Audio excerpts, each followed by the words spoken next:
राजे एक क्वेश्चन करते हैं अपने को क्वेश्चन हैगा 27वां।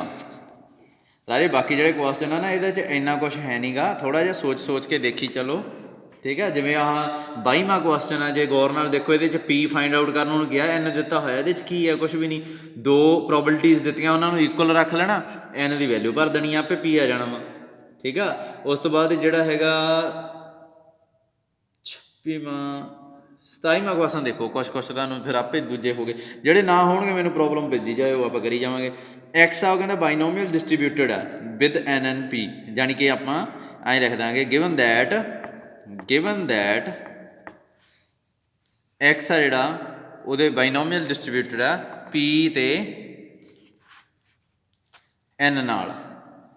आप कहने फाइंड करना वट इज़ the distribution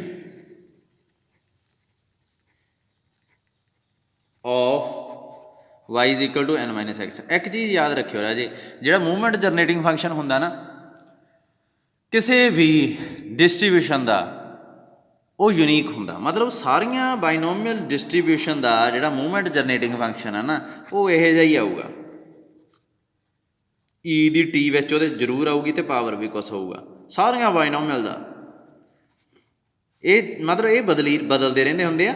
वैसे ये 1/3 तो 1/5 लाओ तो ज़्यादा बैटर है, नहीं 1/3 तो 2/3, मतलब ये जी पी तो क्यू ये बदलते रहते होंगे आ,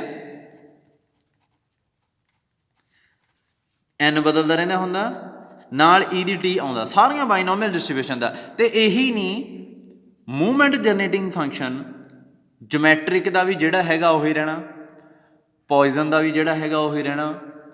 आपां नूं पता लग जाता राजे, कोई भी नंबर होवे ना जे इस तरीके नाल लिखिया होया, जे मान लो मैं कहना एक्स की एक्स किसी डिस्ट्रीब्यूशन नूं फॉलो करदा, जे मान लो कहना एक्स किसी डिस्ट्रीब्यूशन नूं फॉलो करदा पर उहदा मूवमेंट जनरेटिंग फंक्शन यह है,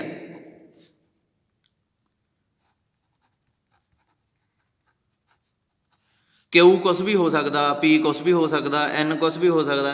तुसी आप ही समझना ना एक्स है जिहड़ा आप ही समझ जाना तुसी कि बाइनोमीअल डिस्ट्रीब्यूशन नूं फॉलो करदा, क्योंकि मूवमेंट जनरेटिंग फंक्शन यूनीक होंदा। एक थ्योरम आपां कीती नहीं हजे, हरेक डिस्ट्रीब्यूशन के कोरसपोंडिंग उहदा मूवमेंट जनरेटिंग फंक्शन यूनीक होंदा। इहे जे मूवमेंट जनरेटिंग फंक्शन सिर्फ बाइनोमीअल डिस्ट्रीब्यूशन दे आउंदे आ। पॉइजन डिस्ट्रीब्यूशन का मान लो मैं कीता नहीं हजे, अजे करवाउणा तुहानूं पॉइजन डिस्ट्रीब्यूशन का मूवमेंट जनरेटिंग फंक्शन भी कुछ होऊगा, आपां देख लैंदे अगे। ये पिया आ पिया जोमैट्रिक का, जोमैट्रिक का यह जिहा होंदा, जानी कि यह जिहा मूवमेंट जनरेटिंग फंक्शन है, मतलब उपर 1/2 इत्थे 1/2 इत्थे नाल ई दी टी थल्ले आया होया ना जी, ठीक है। इत्थों आप कैच कर सकते हैं ये चीज़ भी, ये जोमैट्रिक डिस्ट्रीब्यूशन नूं फॉलो करने वाला वेरीएबल है जिहदा मूवमेंट जनरेटिंग फंक्शन है, ठीक है। आप ही मतलब यह जिहा जिवें कोई जिवें आप किताबां नूं देख के अंदाजा ला लैंदे ना भी स्टूडेंट है जिहड़ी किहड़ी क्लास का हो सकता, जे तो वो अलजबरा चक्की बैठा दैट मीनस वो स्टूडेंट फाइनल ईयर का होगा। ये बुक है एक तरह की, ठीक है। हुण ये पी तो क्यों कुछ भी हो सकता, उमें जिवें बुक कई तरह दी होंदियां, प्रिसाइज दी आ जाती, स्पैक्ट्रम दी आ जाती है, है ना, दिनेश की आ गई, मॉडर्न की आ गई। पी तो क्यों बदलते रहते हैं पर फिर भी अपन पता अलजबरा तो अलजबरा ही है ना। सो ये ई दी टी तो उपर पावर का होना, है ना, इत्थे कोई एक क्यू का कल्ला होना तो पी दे नाल कुछ लग्या, ई दी टी लग्या होना, इन्हां चीज़ों को देख के आप अंदाजा ला लैंदे भी ये जिहड़ा मूवमेंट जनरेटिंग फंक्शन किहदा हैगा। सो आपां हुण अपने कोल एक वेरीएबल दिता, उन्होंने तो क्लीयर ही करता भी इहदा मूवमेंट जनरेटिंग फंक्शन की आ, जो भी है इहदा कढना हुण आपां। सो इहदा मूवमेंट जनरेटिंग फंक्शन मैं फाइंड आउट करूँगा, फाइंड आउट करके मैं देखूँगा भी वो किहड़ी डिस्ट्रीब्यूशन नूं फॉलो करदा, फिर आप देखांगे इहदा ये डिस्ट्रीब्यूशन का पता लग जूगा।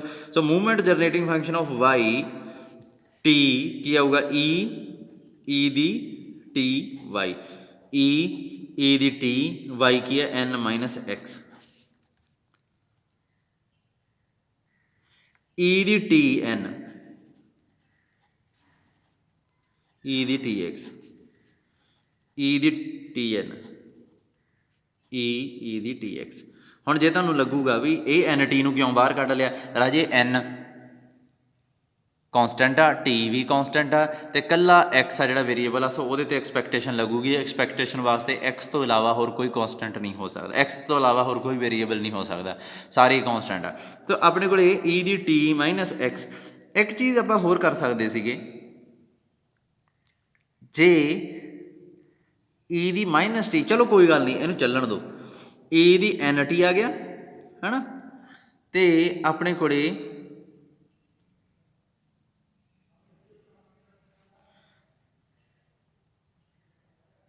ई दी मूवमेंट जनरेटिंग फंक्शन साफ बन गया है राजे, पर प्रॉब्लम आ ये चेक किहड़ी प्रॉब्लम है, टी है जी ये प्लस च नहीं है, सो मैं इत्थे ई दी माइनस टी लिखूँगा, समझ लगी।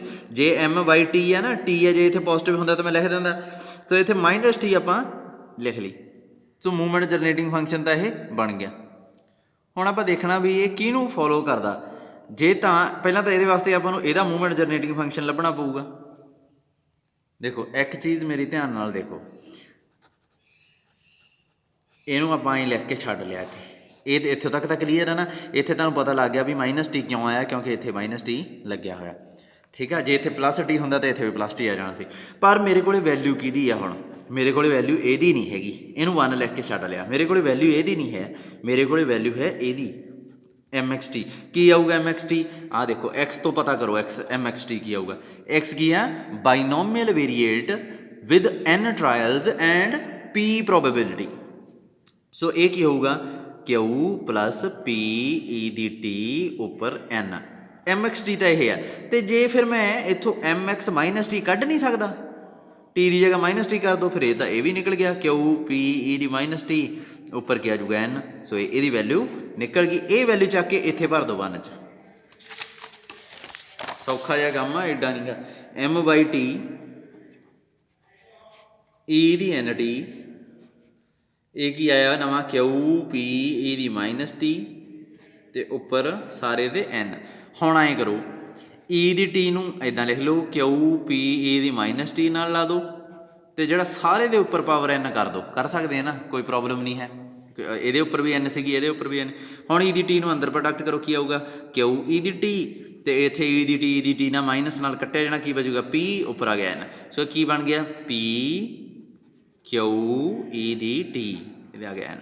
हुण देखो मूवमेंट जनरेटिंग फंक्शन वाई का की बन गया, तो movement generating function of x का की सी, ये वाई का बन गया, एक्स का की सी क्यू पी ई दी टी ते उपर पावर एन। इन्हां दोहां नूं कंपेयर करो,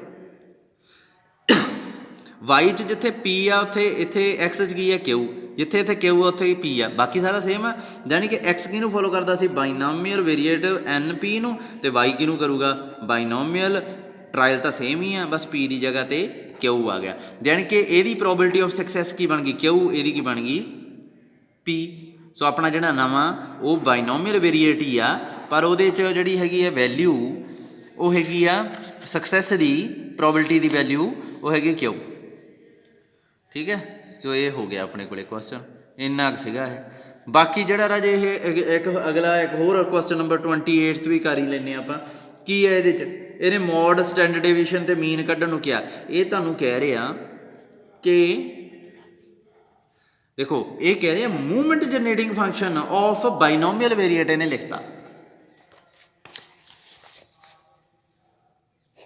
मैं कहना जे ना लिखिया होंदा, जे अं लिख दें movement generating function of x about origin is this, है ना, फिर भी अपन पता ही सी भी यह मूवमेंट बाइनोमियल वेरीएट आ, क्योंकि यह देखो इत्थे पी है, सॉरी ये क्यू आ, ये पी है, तो उत्ते पावर 8 आ। एक चीज़ का होर ध्यान रखियो जी, ਇਹਦਾ ਤੇ ਇਹਦਾ ਸਮ ਇਹ 1 ਹੁੰਦਾ, फिर यह बनना अपने को बाइनोमियल वेरीएट दा मूवमेंट जनरेटिंग फंक्शन, ठीक है। तो ये पावर आ जी, क्योंकि यह नंबर ऑफ ट्रायल्स आ, सो ये भी पॉजिटिव होगी, ये पॉजिटिव होगी,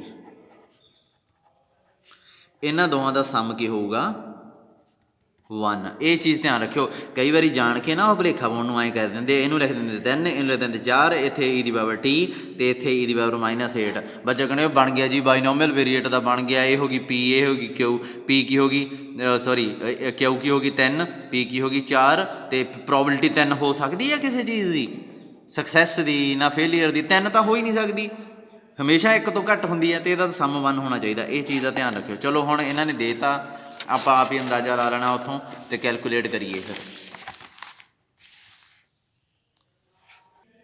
जिमें क्वेश्चन की है गिवन दैट क्वेश्चन नंबर है 28th given that movement generating function of x is 3/4 1/4 e the t 8 is this है ना, ये तो हो गया। तो therefore x आ जिहड़ा वो बाइनोमियल वेरीएट नूं फॉलो करदा, पर ये नंबर ऑफ ट्रायल किन्ने 8 तो p किन्नी है 1/4। सो ये अपने को पता लगे। therefore n की होगी 8, p होगी 1/4, q ओबवियसली 3/4। हुण मीन की हुंदा बाइनोमियल वेरीएट। हुण जे तुसीं ये भुल गए तो पै गया पंगा। 8 p की 1/4 कितना बच गया 2, सो मीन आ गया 2। फिर वेरीएंस भी कैलकुलेट करो, ये कहता एन पी क्यू यही होंगे ना। एन की है 8, पी की है 1/4, ए की है क्यू 3/4, कितना बनया है 3/2। पर ये कह रहे standard deviation. So standard deviation की होंगे वेरीएंस का अंडर रूट 3/2 का अंडर रूट आ गया। हुण कैलकुलेट करना मॉड। मॉड वास्ते तो मैं दसिया सी, सब तो पहले ये नंबर कैलकुलेट करना होंगे।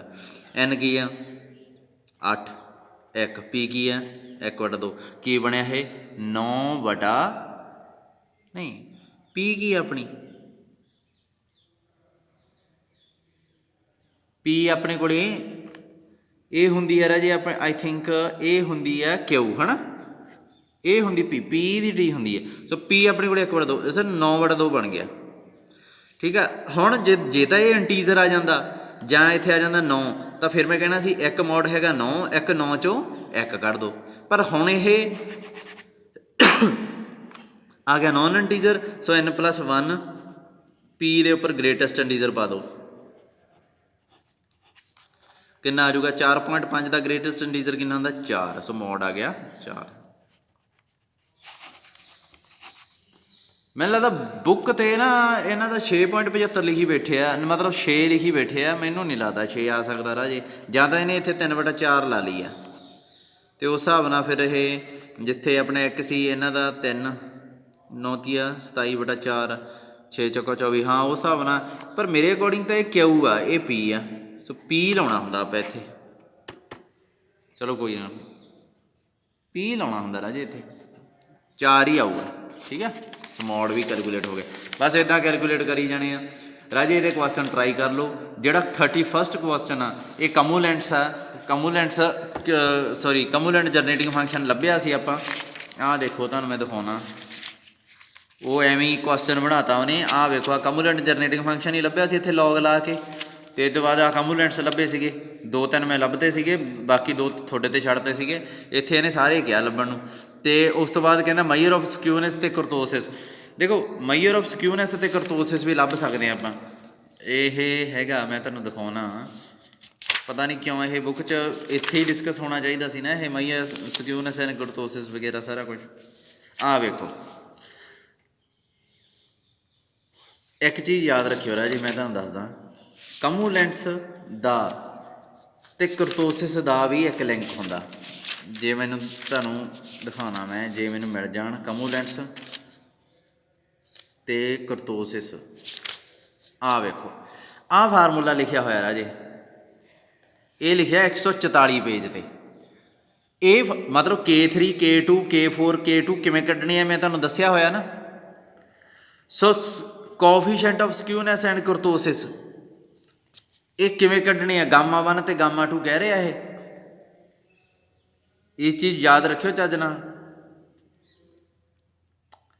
सो स्क्यूनेस वास्ते गामा 1 कोफिशिएंट कह रहा है राजे, मैयर नहीं कह रहा। कोफिशिएंट अड्ड सी, मैयर अड्ड सी, डेफिनेशन देख लियो। सो ये कोफिशिएंट का ये फार्मूला होंदा, कोफिशिएंट ऑफ स्क्यूनेस ते करतोसिस का। ये फार्मूले की हैल्प नाल तुसीं इत्थे ये लभ देने आ मैयर ऑफ स्क्यूनेस। ये मैयर कही जाता इत्थे, एक मिनट मैंने थोड़ा जिहा अगे पिछे घुमा के देखण दो। Measure of skewness and kurtosis मैनू जिथों तक लगता in the light of our relation the coefficients of skewness and kurtosis, पता की है या तो इत्थे गलत लिखिया इन्हें K3 ਕੀ ਹੁੰਦਾ μ3 ਨਹੀਂ ਅੰਡਰ ਰੂਟ ਕੀਤਾ ਹੋਇਆ।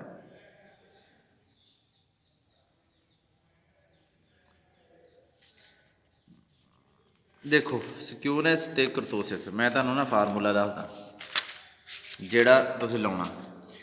ਇੱਥੇ ਆਪਾਂ ਨਾ ਨੋਟ ਕਰਵਾ ਦੇਣਾ, ਤੁਸੀਂ ਆਪਦੀ ਬੁੱਕ 'ਤੇ ਨੋਟ ਕਰਵਾ ਲਓ। ਜਿਹੜੀ μ2 ਹੁੰਦੀ ਹੈ ਨਾ ਉਹ K2 ਦੇ ਬਰਾਬਰ ਹੁੰਦੀ ਹੈ। ਆਈ ਥਿੰਕ ਇਹ ਤਾਂ ਹੋਇਆ ਸੀਗਾ, ਚਲੋ ਕੋਈ ਨਾ। μ3 ਹੈ ਜਿਹੜੀ ਉਹ K3 ਦੇ ਬਰਾਬਰ ਆ ਜਾਂਦੀ ਹੈ। μ4 ਆ ਜਿਹੜੀ ਇਹ ਯਾਦ ਕਰ ਲਿਓ K4 3 K2 ਦੇ ਸਕੇਅਰ ਦੇ ਬਰਾਬਰ ਆ ਜਾਂਦੀ। ਇਹ ਸਾਰੇ ਰਿਲੇਸ਼ਨ ਇੱਥੇ ਪ੍ਰੂਵ ਹੋਏ ਹੋਏ ਆ।